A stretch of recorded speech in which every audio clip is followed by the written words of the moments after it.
Sige lang, may sasabihin pa ko sa inyo na hindi nyo pa alam. Magugulat na lang kayo. May patatamaan ako ng isang tao, dalawang tao, tatlong tao, kung sino pa ba yun. At marami akong nalalaman. No? Hindi lang kay Dan, pati sa kanyang partner. Kung yung unang partner, kung maalala nyo kung sino yung tinutukoy ko, yung una niya. Kung yun, nakitaan natin hindi magandang pag-uugali. Matagal ko nga siyang nirisbakan eh.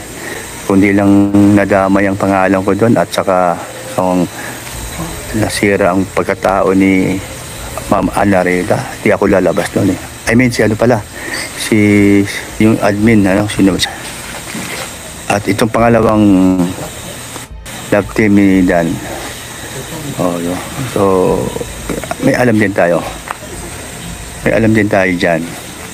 Kaya ingat-ingat sila sa kanilang pananalita. Ingat-ingat sila sa kanilang pananalita. Huwag nilang babastusin. Irespeto nila. Itong si Superman. Hindi ko ito pwedeng patagalin. Basta makatapos lang itong si Kalingap Rab. Makalabas lang yung kanyang upload. Patapos lang yun ang kanyang live. After noon, magugulat kayo sa mga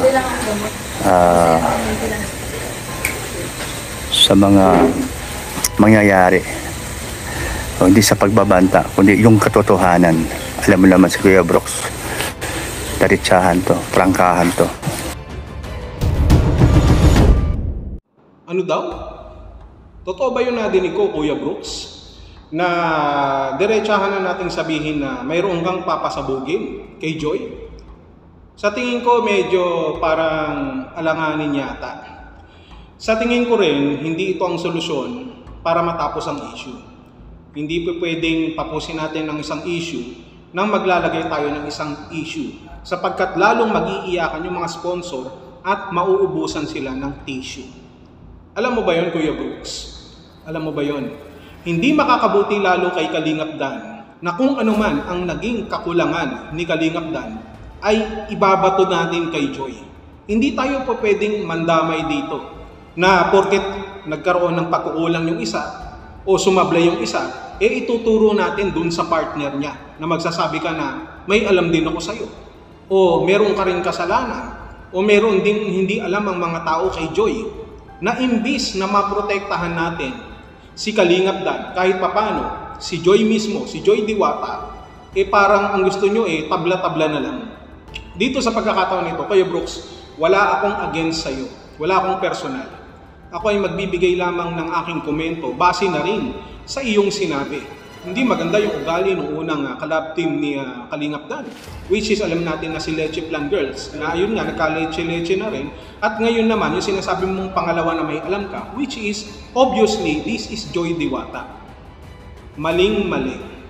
Sa tingin ko, maling-mali yan. Una, walang kasalanan si Joy kay Kalingap Dan. Pangalawa, mas lalong walang kasalanan sa'yo si Joy Diwata. Para i-divert yung issue, patayin yung issue kay Kalingap Dan at ipasa kay Joy.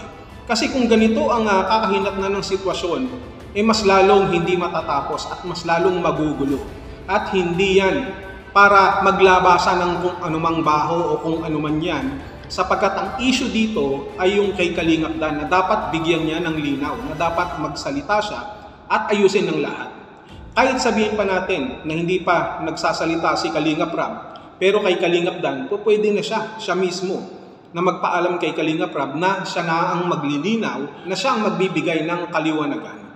Dapat ganon. Kaya ang pakiusap ko lang din dito kay Kalingap Dan, sana kausapin mo si Kuya Brooks, ang iyong tatay, na wag nang idamay si Joy.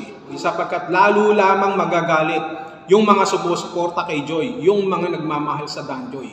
Hindi mo pa pwedeng para iligtas yung isa. Although alam natin siyempre na kailangan mong protektahan ng iyong anak at all costs, pero hindi ibig sabihin nun na ito-tolerate mo ng ganun na lamang ang sitwasyon at magtuturo ka ng ibang tao wherein alam natin yung ibang tao na gusto mong idiin dito, na gusto mong pasabugin dito, kung ano man ay yung mismong naagrabyado rito. Sa tingin ko, mas maganda na makapag-usap ng maayos, na pagkatapos magsalita nila Kalingap Dan, mag-usap ng maayos at huwag nang magturo ng iba pa, sapagkat hindi po yan gawain ng isang tunay na lalaki. At mas lalong hindi yan gawain ng mga taong pumapanig sa tamang hustisya. Kung ano't ano man, sabihin natin na mayroong kang nalalaman kay Joy o kung ano man, ito po ay labas doon sa issue na kinabibilangan ni Kalingap Dan. Labas doon sa issue na dapat po nating maliwanagan. Itong si Joy, hanggat sinasabi mo na may nalalaman ka, papasabugin mo, o kung ano man ang nalalaman mo, Kuya Brooks, hindi ito makakatulong sapagkat mas lalong makakagulo ito. Mas lalong sinisindihan mo yung bugso ng damdamin ng mga taong taga-suporta ni Joy, ng Dan Joy. At lalo lamang madidiin dito si Kalingap Dan sapagkat mali ang pamamaraan na gusto mong gamitin. Mas maganda na tumahimik na lang at hayaan na si Kalingap Dan na magsalita at ayusin yung problema.